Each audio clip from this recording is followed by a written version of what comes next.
the regulars who have been here, and as Matt reminded me, 6 months. 6 months We've been doing today. this for 6 months today. How I was trying to figure out that before, and I lost track and was doing other stuff. 6 months, guys. That's amazing. And I'm really, really glad that we have Heather Cox Richardson here to join us in a conversation. And like always, I'm going to chat for a half hour, then we'll open things for questions. And the topic today is going to be debates and democracy and whatever else the heck Heather and I decide to talk about that is somehow engaged in the democratic process, because I think that's probably what everyone's thinking about, among other things, right now. But before we begin, I turn to my partner in crime, Matt, who will explain the rules of the game. Hello, everybody, and welcome. We have I'm guessing a lot of new people because for the record, we have hit our capacity for a webinar today. Wow, so, okay. We have not done that before. Lots of great folks. So this is the way the game works. We encourage you to use chat to tell us where you're from, what the weather's like, and any kinds of comments that are germane to the conversation that Joanne and Heather can and myself can pay attention to. We do ask that you keep those family friendly and, of course, again, germane to what we're talking about today. If you have questions for the Q&A later on, please put them in the Q&A section, which is the button at the bottom of your screen. And make sure that you do put them in there, because with this many people, I guarantee you I'm going to miss some chat comments. So that's where we're going to get all of our comments from. So we're really looking forward to that. And as always, if you do enjoy our programming here, the National Council for History Education, we do encourage you to visit our new website. That's www.ncheteach.org, and look around, become a member, get all the great member benefits, watch our videos, watch all 25 previous episodes of History Matters and So Does Coffee, which are all on our website. Excuse me, and join us on social media. On our Facebook page. We're broadcasting live to our Facebook page, so hi to our Facebook folks. And you can join us, of course, on Twitter. We are at History Ed. And with that, it's going to be a little bit different today just because we have two wonderful scholars today. So really looking forward to this. Now, just as a ground rule for you both, if you could, observe your time limits, not talk over each other, do anything. We get more than 2 minutes. Yeah, right? That's true. We have more than 2 minutes. So no screaming, no name calling. That would all be lovely today. But we're really looking forward to our conversation today. And Heather, we can't thank you enough for taking the time today to have this great conversation. So I'm going to quiet down, and I will turn it over to my partner in crime, who is estimable Joanne Freeman. Well, thank you for having me, Matt, but I have to say it just killed me not to interrupt Joanne when she was talking and start yelling at her. Is a joke, but I figured everybody listening would be so traumatized that that would be it. Like, nobody would ever listen to history again. So I wouldn't have managed a little smile. I would have been like, and I do want to say, since we have a lot of people here who are not normally here, that if you enjoy this, we do not always have a guest, although if we enjoy this today, we might very well bring guests, and indeed Heather back. But every week, every Thursday, 10 o'clock in the morning, History Matters, and So Does Coffee. And I'm hiding my coffee cup, and I will explain why momentarily.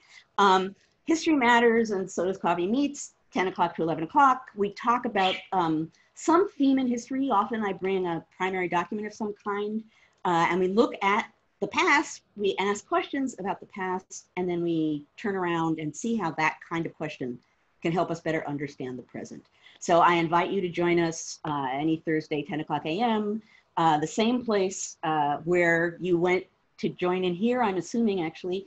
And at the end, actually, Matt and I will give you the precise address. I'll say it now, but I know no one will necessarily be able to instantly write it down. But if you want to come back here, let's see if I can actually do this. NCHEteach.org/conversations. That's actually it. Okay, so I'm gonna start with a true confession to Heather and everybody else, which is this morning I thought debates, debates, and Heather, I'm gonna prepare something. And I didn't this week go and find a primary document because I was so eager for the two of us to engage. But I did like go poking around this morning on a newspaper database to see if I could find something interesting. And yeah, I know this is like something. As one does. Well, it's 7:30. I think I'll go plug around. And I was just looking for interesting comments on the Lincoln-Douglas debates of 1858, just thinking I would find some cool quote that would be like, we're looking forward to these debates and what they will show the public about the candidates. I don't know. And I started out by searching, you know, including the word democracy and then including the word public opinion and whatever. And first of all, I didn't find that, which is interesting. And we'll come back to what I did find. But I found some really interesting things. Interestingly enough, most of the newspapers that talked about this talked about it as a personal challenge. Lincoln has challenged Douglas to debate. Douglas is too cowardly to take up the challenge. So this was like entirely personal. But I, like a good historian does, I like kept the newspaper articles that I thought were really interesting. And I was like, I'm gonna print them out. Maybe I'll send them to Matt. We can post them on the website. And then somehow or other, the database just erased my list. So at like 9:50, I'm like, what do you mean no collection? Like, what do you mean? So I don't have documents, but at various points, if it makes sense, I'll throw some facts in there. But let's actually start in a conversation. And I guess, you know, we try not to be super partisan here on History Matters, but we saw on Tuesday, I guess I can say for better and worse, democracy in action. So I wonder, Heather, if you could, maybe the two of us can start out by just talking about what we think debates are supposed to do, like at their best, historically speaking, and you can talk about Lincoln Douglas if you want, or any others. Let's talk about the ideal debate and why they're important. Well, as luck would have it, I have just this week read the Lincoln Douglas debates again, which as one does. As one does, that's right. And because for you and I both know why, but those debates were did something. You know, every political action has a reason. And what the reason that we had the Lincoln Douglas debates is because what's happening is Stephen Douglas is a senator in Illinois. And in those days, senators aren't directly elected. They are elected by the legislature. So what you're trying to do as a Senate candidate is to get voters to return people who are going to vote for you to the legislature. And Stephen Douglas, very well known, very famous man. And Abraham Lincoln is known enough. And he's got support both in among the Democrats and in the New Republicans, which he has joined somewhat late. But he's not very well known, and Douglas is kind of a shoo-in. So what happens is Douglas gives these speeches, and Lincoln kind of comes along the day after and tries to take advantage of the crowds that are still around, having come into town to listen to Douglas. And he wants Douglas to challenge him directly, and Douglas is like, no way, why would I give you oxygen? And Lincoln's people keep going, you're a coward, you're a weenie, you're not going to do it. So finally, Douglas agrees to it.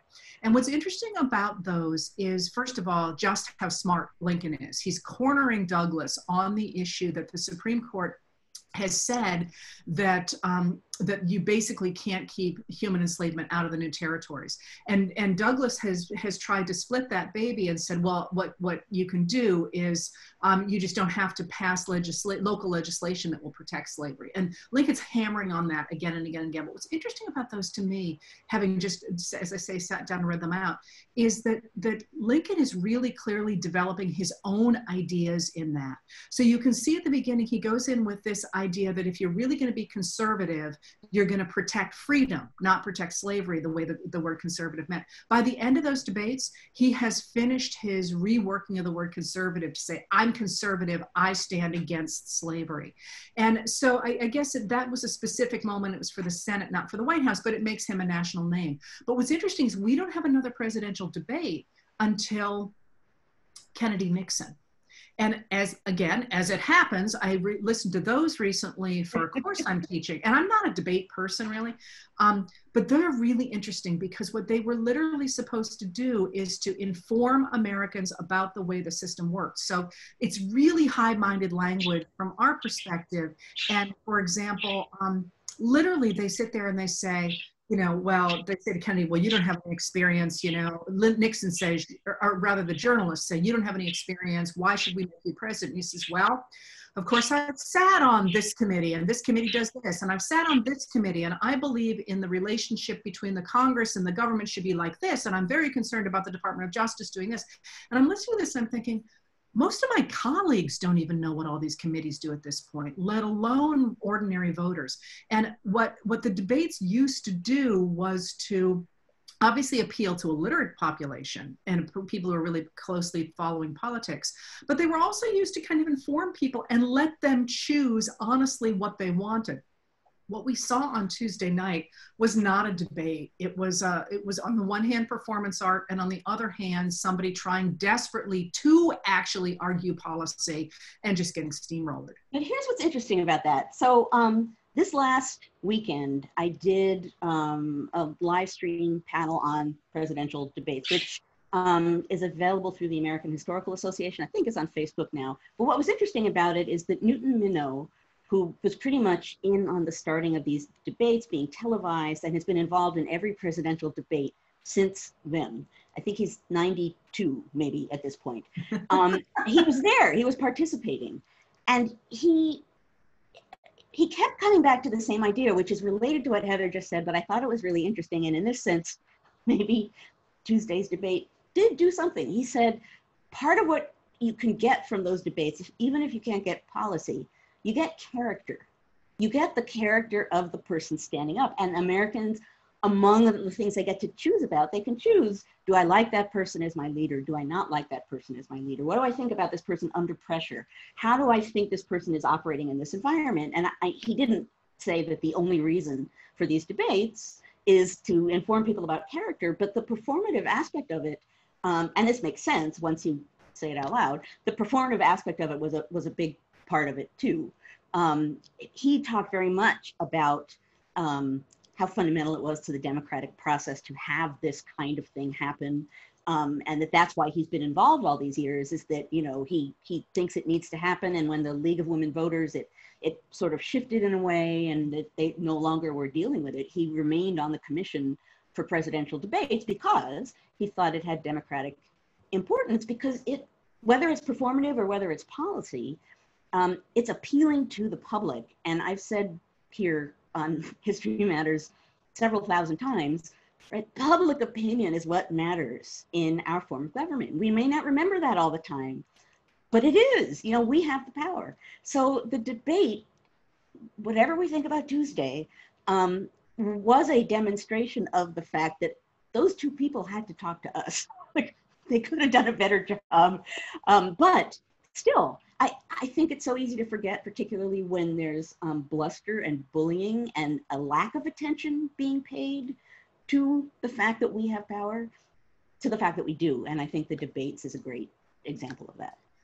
Vinny just said something and this is something actually that Maggie Haberman said the other day, and that's she's a journalist from the New York Times, and who came originally out of the more tabloidish region of New York, that maybe Trump can't distinguish between entertainment and politics.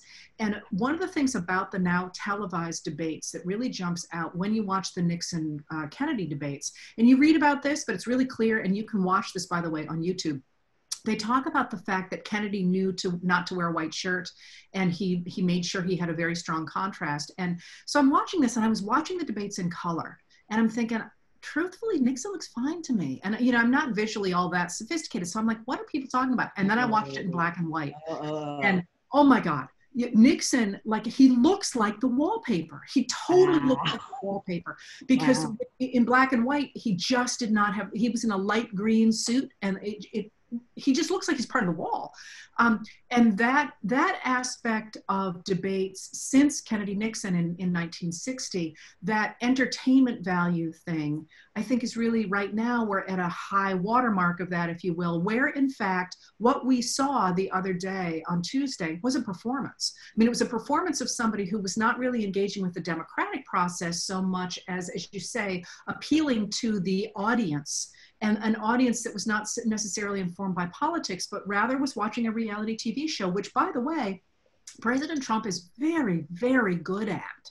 You know, he's very good at commanding attention. He's very good at keeping the plot moving. He's very good at you know, agitating people and making you reach for your phone to see what happens next. I mean, if he were selling a product, this is exactly what you want. It's just not necessarily what one is accustomed to seeing in a presidential debate. But here's what was interesting to me, actually, and where I see lots of people are commenting on, you know, is just being forceful, does it have an appeal? As Heather just said, that there's a performative aspect and a reality TV aspect and a, what the heck's happening? It's unexpected. I find this gripping. You know, he doesn't play by the rules, or any number of things that people could find entertaining about that. But among the things that I found particularly powerful, and they stood out precisely because they were doing what for the most part wasn't happening. So President Trump was communicating his character, I suppose he thought, to the audience, not policy really, but the fact that he wanted to be in control of that situation. And Biden was actually trying to say some things and was having a hard time because he was being interrupted. But several times Biden turned and talked to the camera. Yes. Several times he talked to the camera, to us, and said something. And those moments stood out to me because they were a reminder. First of all, they stood out generally because it was what was supposed to be happening. Is they're supposed to be talking to us, not really, even when they're debating, they're not supposed to be talking necessarily to each other, but to us. But in doing that and in taking advantage of the technology and then turning around and talking to us, it was like, oh yeah, like, look at that. He's supposed to be talking to me. Like, he's supposed to be asking to be my leader and appealing to me somehow. And that was such a blunt reminder of that, and such a great example, kind of like Heather was just saying about, you know, black and white versus color and being aware of the medium. That was smart. I don't know if he did that like in a deliberate, like pre-planned kind of way, or if it was just, you know, a sort of gut impulse, but whatever it was, I thought that was really smart. Well, and one of the things he said that really shocked me after, you know, as closely as I'm following politics and all that, he said, what do you need? You know, what do you need in your life? And I thought, wow, nobody's asked me that in the last, I don't know how long, you know, I'm not even sure it's been the last 4 years. It's been like, oh, wait a minute, that's a good point. What do I need? What do I want? And you're right. It was absolutely recentering things on the voter, which he's been hammering on again and again and again. Let's take back democracy. Which that was performative, right? That was such a performative way of doing it. But which, by the way, is a really important aspect of where we are right now and speaks so much to what you do, because, you know, one of the things that really jumped out at me the other day when I was teaching Andrew Jackson, who's the guy who really says the president should represent the people, is the degree to which the power of the democracy has slid toward the executive. For a long time now, not just in the Trump presidency.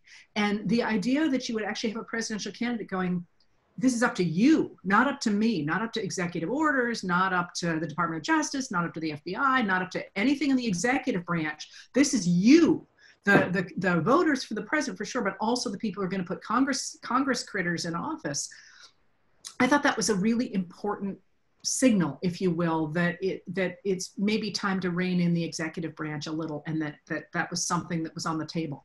That's well, there are so many interesting. There's so many interesting things that one could talk about as maybes, and I want to come back. We have, I don't know, 5-10 more minutes to chat, and then we're going to open things up to questions. Where was I going? I just lost track. Well, what I was trying to do is I was trying to set you up to tell some of your cool revolutionary stories. I love that. Oh, actually, I look at those guys. I look at those guys, and I'm like, really? And then you make them all come alive. I was going to. Thank you, Heather. That's where I was going to go. Was you talked about Andrew Jackson. The presidency and the people. But here's an interesting thing that when I discovered it with writing my first book, I was surprised. The first presidential candidate who campaigned as man of the people was Thomas Jefferson. Yeah, but you're happy about Thomas Jefferson. So, you know, That's only the second real presidential election because no one thought that Washington wouldn't win. You know, he was president and then he said he's going to be president again. And basically people were like, okay. And then you have 1796 when John Adams becomes president, and it's the first time that there's an actual contest, but still it kind of stays in place. Between 1796 and 1800, the real thing that's being debated in America is democracy and how it works, and how much power do the people have, and what kind of a voice do the people have. And so it's really interesting that at that moment, people who are supporting Jefferson are saying, look, man of the people, Thomas Jefferson. So sometimes as a historian, how far back these sort of threads and themes and cliches go tells you a lot about American politics, in addition to telling you about now. Well, one of the things that always strikes me about those early years, and I mean, of course, Jefferson does, in fact, suppress the vote in New Jersey and do all kinds of stuff to make sure he actually gets elected. He's the guy who screws up our electoral system so that the Electoral College is a winner-take-all system, which it was not supposed to be. But one of the things that always strikes me when you study America, and one of the reasons I think it's so exciting, is that, you know, when the founders decided to create a nation that was in which everyone was created equal, in which there were not the traditional trappings of government, that opens up this huge question. Okay, great, everyone's created equal. What does that actually look like? I mean, literally, what does that look like? Who votes? And more importantly, in that era, who gets to hold office? Because, you know, should the government reflect the people? Should it literally be divided up according to look like the people who are part of the electorate? I mean, should you make sure you've got, you know, fishermen from New Hampshire, as well as planters from Virginia, so that it looks like the people? Or can you do what Washington and Adams were talking about and, you know, just have the smart elite guys in there? And that's, of course, one of the things that Jefferson runs on, and people can say, oh yeah, he's a man of the people, even though they consider him one of the smart elite guys. But by the time you get to Jackson, and Jackson is just this wrecking ball, and you know, you can see people going, well, yeah, I want someone who looks like me to be in office. And you can also see people on the other side going, he freaking killed people. So yeah, know, actually, the newspapers during that campaign who are anti-Jackson print coffins, right? Like, this guy, he's a duelist and he killed people. But here's the interesting thing. You mentioned, Heather, that, like, you know, part of what's being determined is who should vote. And of course, there's a line drawn and a bunch of people who can't vote. But also the basics of the process. In 1800, and I can't say definitively this never happened before, but it's interesting. In New York, during the election of 1800, Alexander Hamilton and Aaron Burr decided to do something which at the time was like, people were shocked. They decided that they would go to the same place in New York City, and one and then the other would stand up and address the gathered people. Now, what's fascinating about that is, first of all, I mean, Burr is, you know, supposedly the vice presidential candidate. Hamilton isn't a candidate at all. But what's interesting was the response among elite politicians and in the newspapers. And the response was, they're addressing the public, like, directly? Like, you know, they were like horrified and stunned and didn't quite know what to make of it. So first of all, the fact that they did that and kind of innovated in that way is fascinating. The fact that that seemed so inappropriate for elite politicians, again, tells you something about Americans and leaders and appealing to the public, and how that changed over time, and how, as I've also talked a lot here on Thursday mornings, how improvisational it was in the early republic. I have a question, Heather, I want to ask you, which is not this general, it's actually really specific. And I don't know if it's true, because you can't look at a 19th century newspaper and assume that what you're reading is true. And it might be really commonly known, but I had never heard it before. So you tell me if it sounds and it's so trivial and small that you know, the answer might be, I don't know. So I was looking to find the moment or the period, the span of time when Lincoln was challenging Douglas to debate, and Douglas initially refused. And I found a description of a Douglas speech before he had accepted to have that kind of debate. And what the account said was, Douglas gave his speech, forceful Douglas speech, and concluded. And when he concluded, Lincoln, who was in the audience, sitting behind a man with green goggles, and the fact that it gave that specific made me wonder if it actually might be true. Sitting behind a man with green goggles, so that he wouldn't be seen, stood up and revealed himself and turned to the audience and said, tonight I'm going to speak in response to this at blah, blah, blah, blah, and anyone who's interested should come. And a circle of people around him applauded. Now, if that happened, he planted a little group of people around him, supporters, to support him, and sort of created this moment. And he then says something polite, like, I'm not going to take away, Douglas's audience, and he leaves. I don't know if that really happened, but if it did, I found that really fascinating, because it's like really performative, but what an interesting, weird way to sort of force someone into a debate. So I don't know about that particular case. It would not surprise me at all if Lincoln did that. He was a political animal. And more than that, his handlers knew how to arrange things like that. So at the 1860 convention, they actually managed to wall off the supporters of William Henry Seward on one corner of the convention hall so that they can't actually mingle with anybody else. They put them in one place, and they set other delegations around them who literally refused to move. So when these guys get up out of their chairs and they want to go talk to people, they're like, I'm sorry, I'm reading a newspaper or whatever. So these guys have a really hard time talking to anybody else. But one of the things that's interesting about Lincoln in this moment when he's challenging Douglas, and one of the things that I think maybe appeals a little bit here is Lincoln is brilliant, of course, and he is deliberately in the Lincoln-Douglas debates developing this theory that in fact democracy does belong to the people. That's really that the government needs to invest in the people in a really articulate way that even even Jackson didn't do. But that being said, remember, Lincoln is a fighter, literally a physical fighter. He's a big man, and he hasn't fought in a long time. Now he's a lawyer, and he's a very well-regarded lawyer. But one of the reasons he gets a political following at first is because he's a freaking street brawler. So he was known. The reason he gets, you might have heard of the Clary boys, the Clarys, the Clancy boys, maybe the Clancy boys.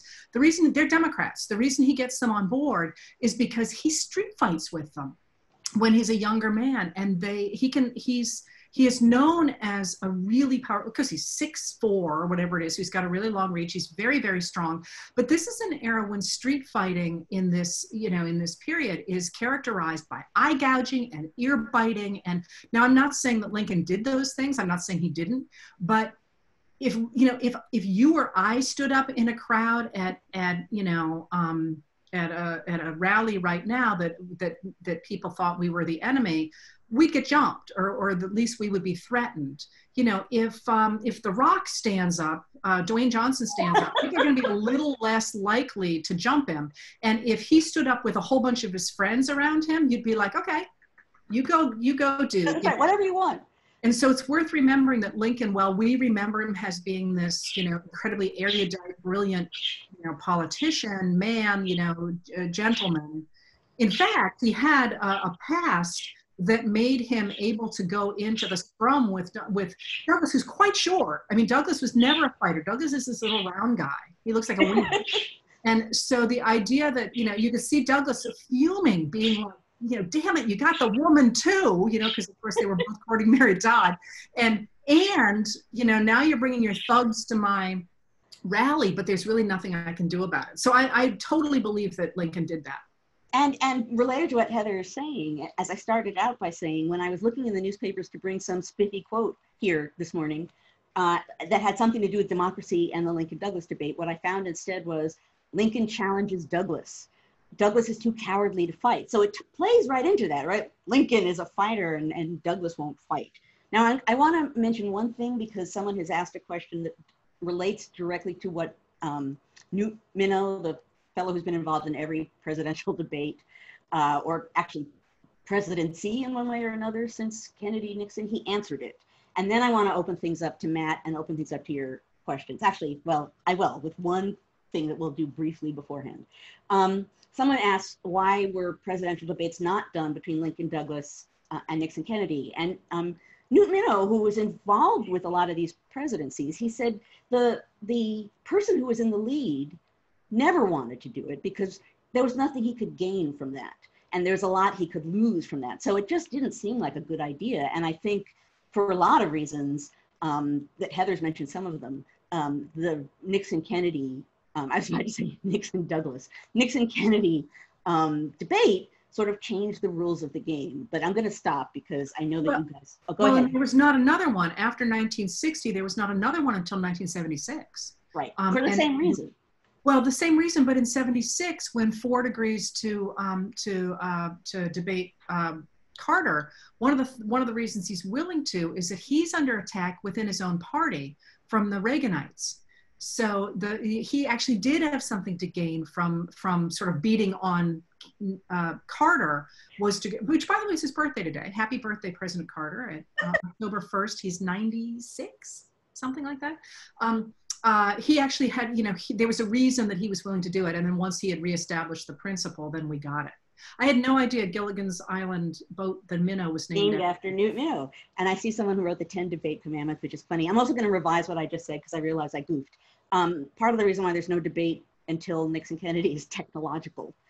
Right? How is it going to be in front of the public? The reason why there was a big lapse between Nixon-Kennedy and what came next was the reason that I just said, which is no one in the lead wanted to do it. Now, Matt is going to come back in so that we can answer your questions, but before he does, I will fill Heather in on what happens next. So we've been doing this for 6 months, and for every week of those 6 months, I have had a mug that is related to the theme of what we're talking about.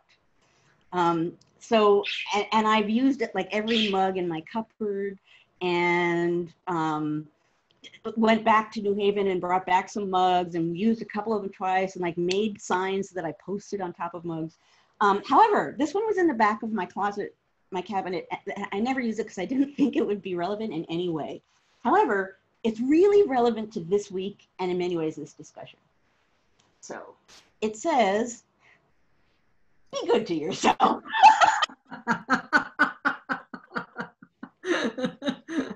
Appropriate is that. Be good to yourself. This week, be good to yourself after what we were. We're all so cooked. We're all so cooked. We are. Now, before we do questions, the other thing we do every week is that Matt brilliantly puts something behind himself that relates to the theme. Yes. Matt, okay, I see a debate happening. But you can sit up.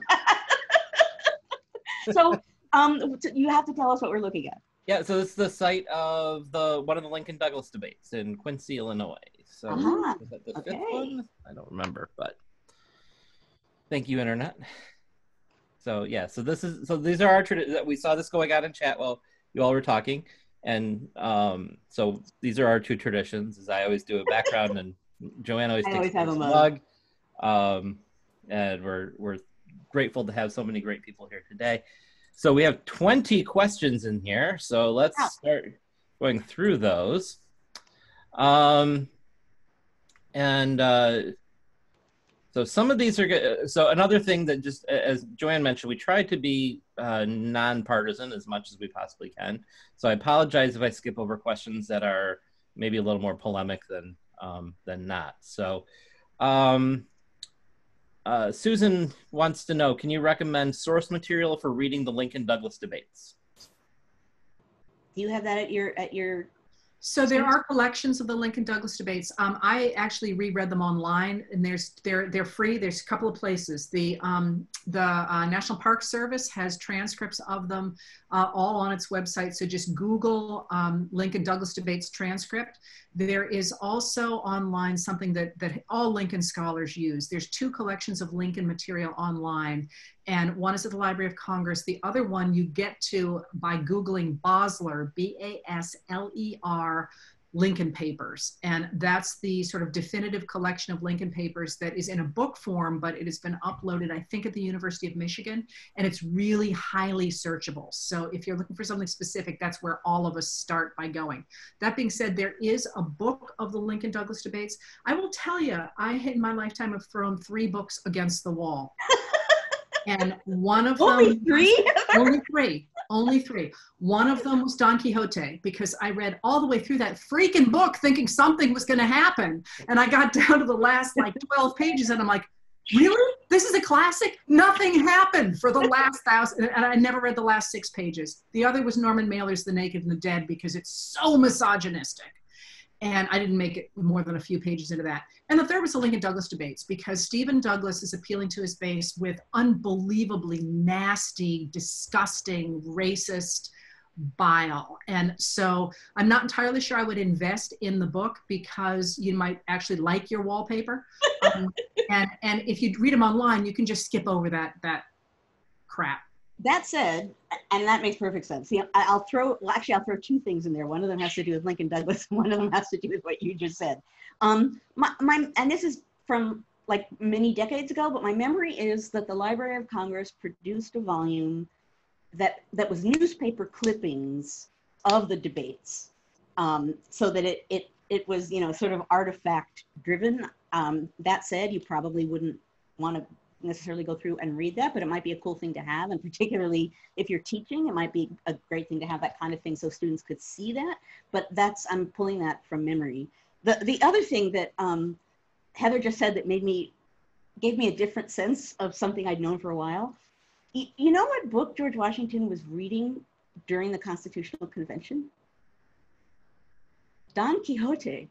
And if that's a book where nothing happened, I kind of feel like, wow, he was sitting there through these debates reading this book. Maybe it was his version of Valium, because like I kept waiting, like every chapter, you know, Don Quixote is tilting at some, you know, it's like reading Nancy, and mind you, I like Nancy Drew, but it's like reading Nancy Drew again and again and again and again. Even I'm like, on that level though, someone tilting at windmills, and there's Washington, like, you know, okay, let's head into another day there. Exactly.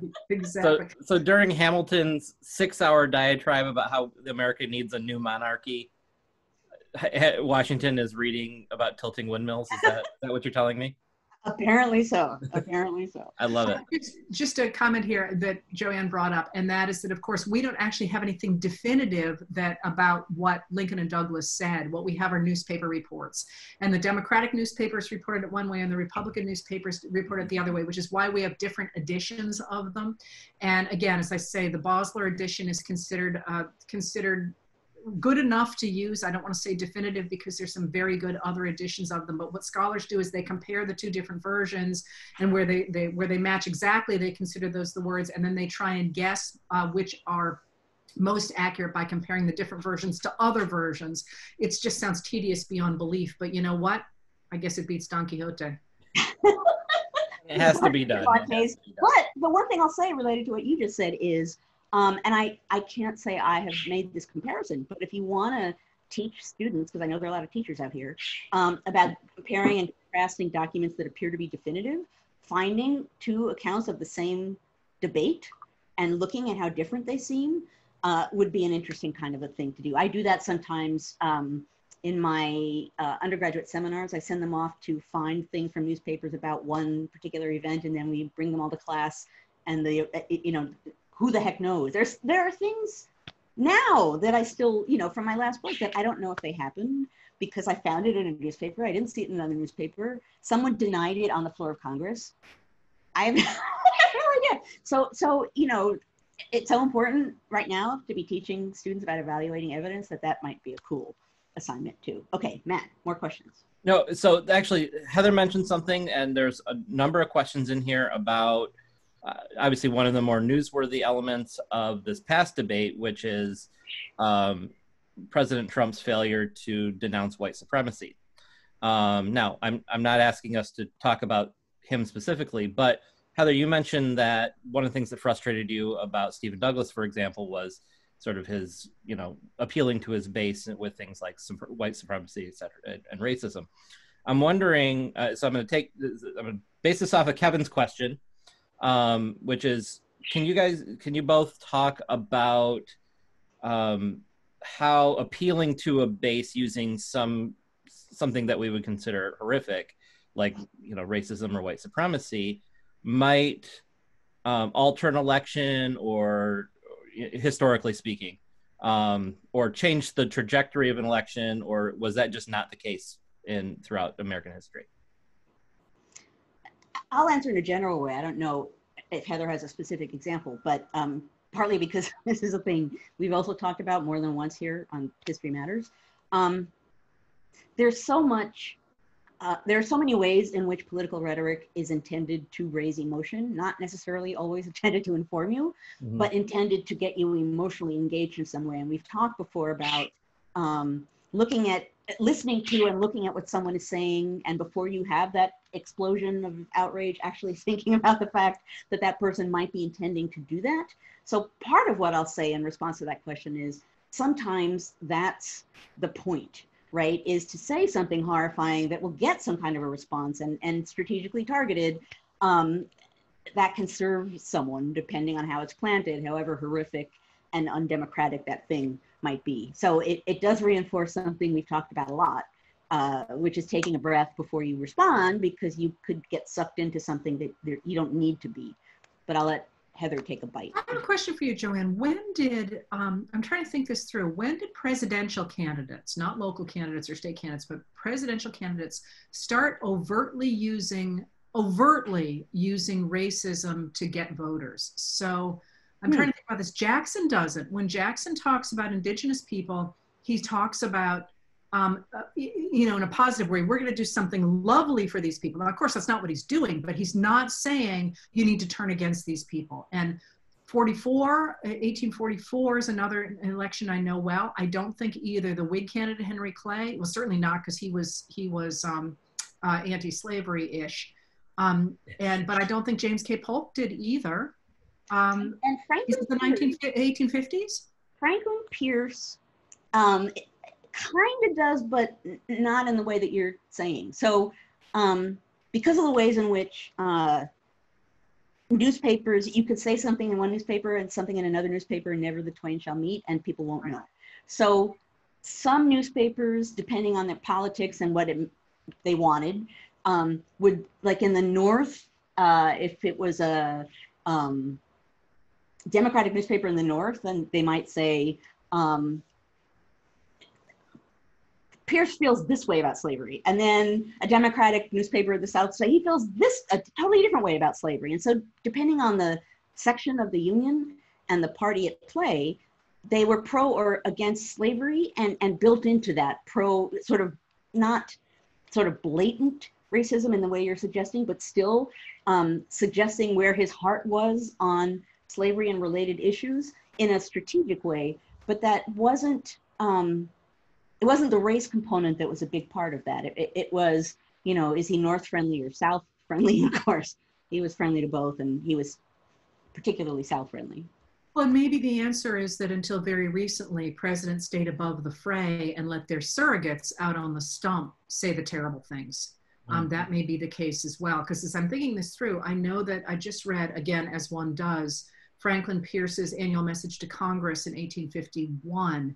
And there he is, it's actually a really dramatic message, a very important message, in which he rewrites American history to say that African Americans have never, and no people of color have ever been welcome in America. But it's race baiting, but in a really genteel way. But I'd say that's certainly a shot over the bow of people who are going to be reaching for racism, especially. But for your larger question, Matt, the times that you see it really dramatically, I think, are Nixon after Kent State in 1970, in May of 1970, when he's got a midterm election coming up and he needs to convince people to stay on his side at a time when he's losing the white middle class. And that's when he really unveils that they say kind of language against people of color and women. And then, of course, there's no example as dramatic as the Willie Horton ads. You know, in the summer of 1988, George H.W. Bush was running 16 points behind Walter, what's his name? Massachusetts, Dukakis and Benson. And the Willie Horton ad, I shouldn't say ads, there was actually one ad that gets cut a little bit, so sometimes people think there are two. That actually made up his standing, so he won the election, and it was pure racism. Later on, the guy who conceived it, Lee Atwater, apologized for it. There are a lot of questions here about logistics. So a general logistics question. Because as we know, and we joked about at the beginning of the show here today, there was considerable ignoring of the rules that were established. And so this is kind of an open question, but could you talk a little bit more about the rules of debates historically? Was there always like this equal time thing, or was it talk over each other, or what? Like how did we get to this point where now we have rules for these things? I mean, I can answer briefly for Lincoln Douglas only because it was just in the newspapers. That was defined. It wasn't talking over each other. As a matter of fact, I'll come back to that in a moment, but it was very clear that one would speak, the other would reply, and then the first would have a chance to reply, and they were defined, you have this many minutes, you have that many minutes, and they totally complied by that. What's interesting about interruptions is when I was researching my most recent book, and for those who don't know, it's about physical violence in Congress, I found members of Congress complaining about how barbaric Parliament was. And what they thought was barbaric about it was that they interrupted each other, that they bang their chairs, that they drown each other out. They were like, how could you do that? Now in the US Congress, they had weapons and they were having fistfights, and that to them was fair. What didn't feel fair was having people drown you out. So I thought that was really interesting. I never expected to see that. And so this does say something about, I guess, customs of the time and fair fighting. And they were because the United States was so violent, fair fighting was a really important part of the culture. Well, and isn't there within that the implication that your supporters, either in Congress or in the scrum of the Lincoln Douglas debates, because again, the people who are listening to the Lincoln Douglas debates are not, they're farmers in from the fields. They're guys who are bored. They're willing to start a fight. It's an all-male crowd, and they're drinking. I think that I wondered the degree to which the rules of not speaking over each other and all that are simply because if you do start pulling crap, your Lincoln supporters are going to jump all over you, and they're good fighters. And similarly, if you break the norms of Congress, you could very easily end up at the wrong end of a fireplace poker, and that that implicit threat there is. I mean, it's sort of an interesting philosophical question. Theoretically, in the late 20th and early 21st century, we have replaced that physical threat with the rules of law enforcement. But what do you do if supporters think that those rules of law enforcement have broken down and take matters into their own hands the way that happened this year in, was it Michigan? I don't know the answer to that, but I do think it's interesting that for all the crap that you and I read about in the past, we are recognizing what happened on Tuesday as simply unprecedented, simply unprecedented. But the thing about the earlier period, which is right on target with what you're saying, Heather, is there were rules in place about interruption because I've also said this 1,000 times on History Matters, words matter, and words were dishonoring, words could get you in a duel and kill you. And where, as you're suggesting, violence is so likely to result from that kind of an exchange, the rules become really important. And how words are uttered, and again, if you're going to say something, it needs to be said and heard and documented.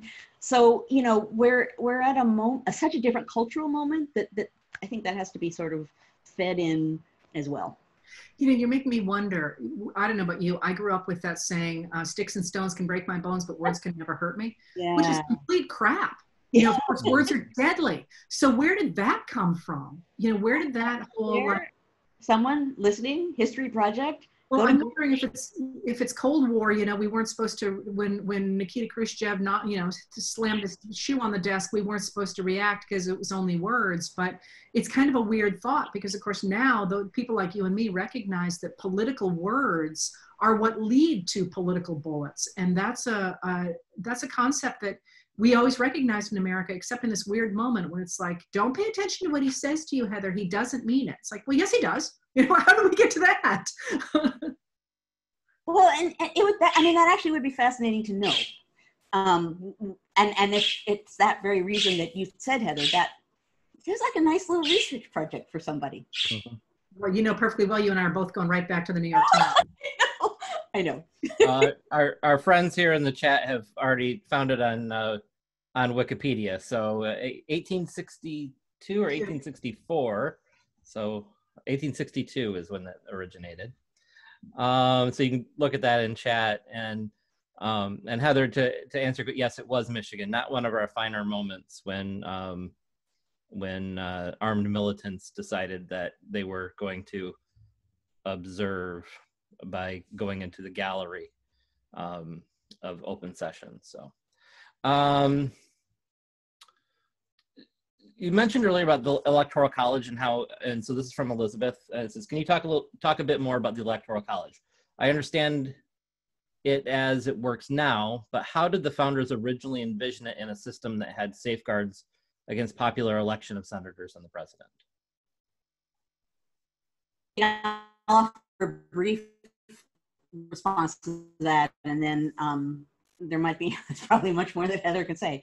The brief response to that is, and a great example of it is Hamilton, who initially proposed that there should be electors of electors of the president. And the reason he wanted an extra added bonus electors was he was trying to remove election as far away from the people as he could, because he assumed that they'd be a crazy, democratic being bad force that would make unwise choices. So that if you could sort of push that major decision out of the way, that would be safer. So certainly part of what's going on there has to do with that very thing, which is removing the decision from the public in some way to make it safer. And again, so much in this time period is about how democratic is this new form of government going to be, and how democratic is it safer to be, and how much power should the people have?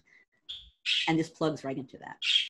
So the piece that I would add to that is that the way it was originally conceived, as I understand it, was that electors are sort of, you vote for this other states, because remember, in those days the only way to communicate with other states was by ship or by horseback or whatever. So there's no reason to think that somebody in Georgia is going to know who the best character is in Massachusetts or New Hampshire. So so the idea was for you to put together this group of guys, these well-known, well-respected men, and they would then discuss who the leading men were across the states.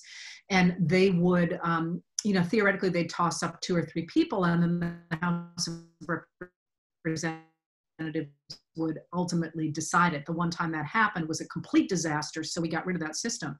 But crucially, the idea of the electors originally was that they were going to be divided by district, not in a winner-take-all system.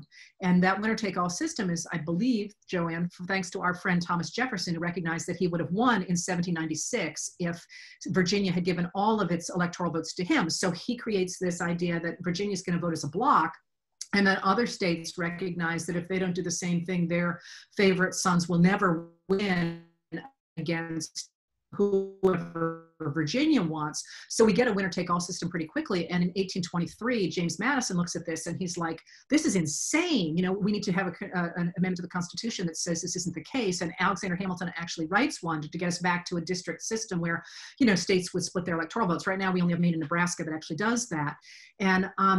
And the system gets worse, of course, after 1929, when we stop actually expanding the House of Representatives, because your electors are based on your the number of senators you have plus your number of representatives. And after the 20s, we have a cap on how many people are in the House of Representatives. So our electoral college is no longer representative. So when people say, I love the traditional House Electoral College, I'm always like, great. let's divide it by district again, and let's go ahead and actually make the House of Representatives as big as it's supposed to be. Not on a partisan reason, but because we are actually facing a crisis of democracy when our government does not reflect the will of the majority. Because it creates a situation in which a majority of Americans don't believe the government is legitimate. And if people feel that way, you've lost your democracy. So that's my spiel on the Electoral College. The other thing I'll add into that also, we tend to equate anything that has happened or was said during the founding period, and we just take it and own it and apply it to the present. But the Electoral College, so the election of 1800, I think if I remember correctly, there were 136 electors, and there supporters of Jefferson letters to each other basically saying, okay, you take this 50 and you take that 50 and we're going to ride around and we can talk to all of them if we do X, Y, and Z. So it was elite enough and small enough that these people actually assumed that they could go person by person and persuade them. So what they're seeing as far as the Electoral College goes is also has to be remembered. Politics was so elite in that period, and the landscape was so much smaller that it all played out in a way that we can't imagine now. And there are obviously aspects of what's happening now that there's no way anyone in that time period could have conceived. Well, there's also the idea that the smart guys would all get together, and yeah, I could be talked around to Jefferson, or I could be talked around to somebody else, and that's how it was supposed to work. That wasn't a perversion of the system, but rather, hey, we got the smartest guys in America, and they get to choose the next leader, but they should be having a debate about it, and that's obviously not the case any longer. You're bound by whatever there's different rules per state, but basically you have to do what you're told. I'm going to say one thing, and then I know that we're almost out of time here. The one thing I want to say is just because I saw it in chat. Someone said at some point, Heather, you should write something on the Electoral College. Heather, you should write something on the Electoral College, because I think you talk about it with such a clarity that I think that would be a wonderful thing. But I will shut up because I know we're almost out of time. Let me just say a few closing words, and then we'll see where we are. But I want to thank folks for coming, as always, to History Soda's Coffee. We've really, for those of you who are new here, we've formed a pretty amazing community of people, a big mix of people from all over the world who want to engage in discussion about history, why it matters, and what we can learn from the past and apply to the present. And the National Council for History Education is sponsoring this, and I always applaud. Thank you, National Council for History Education. But one of the things that I feel is so important about this is that it represents the kind of conversation that should be happening in a lot of places. People engaging and talking about politics and the political process and informing themselves. And so the fact that we create this community and have come here for 6 months and engage in these kinds of conversations, even though it's a relatively small group, I think there's a real importance in the kind of work we're doing here. I think the same holds true for the projects that Heather has. These kinds of efforts really matter because, as we started out or said at some point way back, it's the public, right? It's us that matters here.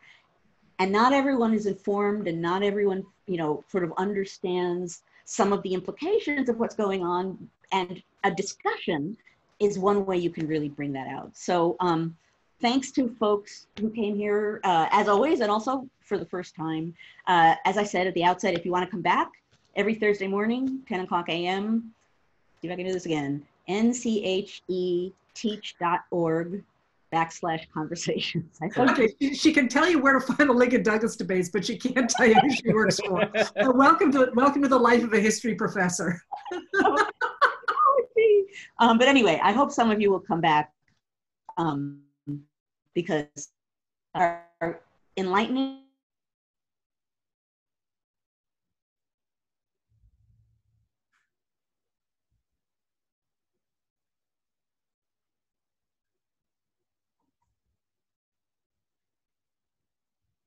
laughing because somebody wrote newbie wants a debate. Thank you for having me, Joanne. It's always a pleasure to work with you. And I guess if I have one thing to say, it's that it's that if this seemed like it was a useful thing for people, let us know, because we're playing with different things we can do to try and address this particular moment in American history, but also to try and help people understand what a phenomenal country this is and how it works. And thank you as well, Matt, for facilitating all this from there in Quincy, Illinois. Quincy, Illinois, here in Northern Michigan, and thank you. And oh, now I see. and we're joined by Grace Leatherman, our executive director, who Yes. has a couple words. So I just wanted to pop in for a second. Heather, thank you so much for being with us here today on History Matters and So Does Coffee. So I just wanted to beam in for just a second and thank you on behalf of NCHE. This has been a really, really exciting conversation. I'm sure that chat is going crazy and you've got all kinds of people watching, and I think it's very important. History truly does matter in this momentous time in American history. So just thank you so much for being with us today. Yeah, thank you so much, Heather. This was too much fun. I was really looking forward to this. So thanks for taking it. Well, you know all the stuff I'm avoiding. Well, likewise. we can save all that for the after party when we turn off the recording here in just a second. And you're welcome if you want to stay, but you're totally welcome to party at this point too. The after party is just we turn off the cameras and we just have a less formal conversation for a while. So it's up to you whether you want to stay. It's not targeted in any way. It's just us sort of talking. So I will leave that to you. But I will repeat what you said, which is, folks, if you enjoyed this kind of thing, let people know, because Heather and I talk all the time about ways in which we can engage with people and talk with people at a moment when it really matters. So we're trying to figure that out, and feedback would be really useful. Thank you, everybody. And I'm going to go ahead and stop recording. And again, thank you, Heather. And on behalf of National Council for History Education, this is a fantastic conversation. And I hope everybody comes back next week, because this is a weekly thing at 10 o'clock in the morning. So we will hopefully see everybody back next week. Thanks. Okay.